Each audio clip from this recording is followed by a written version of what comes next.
अर्णव खैरे आत्महत्येवरून वाद पेटलाय।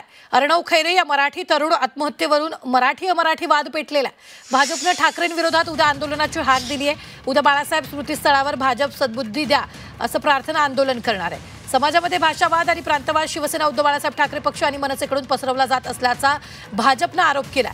या आंदोलनासाठी मुंबई भाजप अध्यक्ष अमित साटम आणि काही महत्त्वाचे नेते उद्या दुपारी 12 वाजता बाळासाहेब ठाकरे स्मृतीस्थळावर पोहोचतील। यावेळी मनसे, शिवसेना उद्धव बाळासाहेब ठाकरे पक्षाचे कार्यकर्ते आणि भाजप पदाधिकारी समोरासमोर येण्याची शक्यता आहे।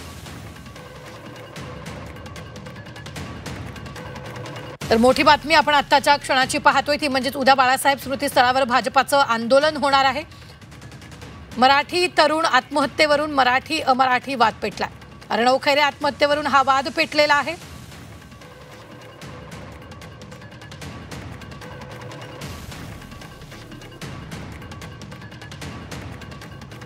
या आंदोलनासाठी मुंबई भाजप अध्यक्ष अमित साटम आणि काही महत्त्वाचे नेते उद्या दुपारी 12 वाजता बाळासाहेब ठाकरे स्मृतीस्थळावर पोहोचतील।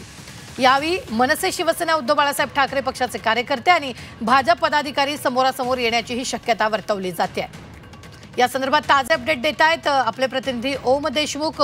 ओम, अर्णव खैरे आत्महत्येवरून वाद पेटल्याचं पाहायला मिळतंय। भाजपचं उद्या आंदोलन होणार आहे। रुबीना, निश्चितच अर्णव खैरे या मुलाच्या आत्महत्येवरून आता भाषिक वाद निर्माण होताना आपल्याला पाहायला मिळतोय। भाजपनं या संदर्भात उद्या आंदोलनाची हाक दिली आहे।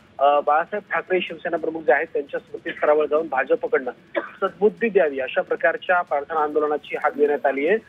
भाजपचे मुंबई अध्यक्ष अमित साटम आणि त्यासह मुंबई भाजपचे इतर महत्त्वाचे नेते 12 वाजता बाळासाहेबांच्या स्मृतीस्थळावर पोहोचतील आणि या आंदोलनाच्या निमित्तानं तिथे जातील। याच दरम्यान दादरमध्ये शिवसेना भवन पासून हाकेच्या अंतरावर असलेल्या या बाळासाहेबांच्या स्मारकाजवळ होत असलेल्या भाजपच्या आंदोलनाच्या वेळी मनसे, शिवसेना आणि भाजपचे कार्यकर्ते एकमेकांच्या समोर येण्याची शक्यता आहे। त्यामुळे उद्या समाजामध्ये भाषावाद आणि प्रांतवाद शिवसेना आणि मनसेकडून पसरवण्यात येत असल्याचा आरोप करत भाजपनं जे आंदोलन पुकारले त्यानिमित्तानं वातावरण पेटण्याची शक्यता आहे। यामुळे कायदा आणि सुव्यवस्थेच्या परिस्थितीवर सुद्धा प्रश्न निर्माण होऊ शकतं। या दृष्टिकोनातून उद्याचं हे आंदोलन निश्चितच राजकीयदृष्ट्या मानलं जाते। निश्चित धन्यवाद ओम ताजे अपडेट देण्यासाठी। आम्ही वेळोवेळी तुमच्याकडून या संदर्भातले ताजे अपडेट घेत राहणार आहोत।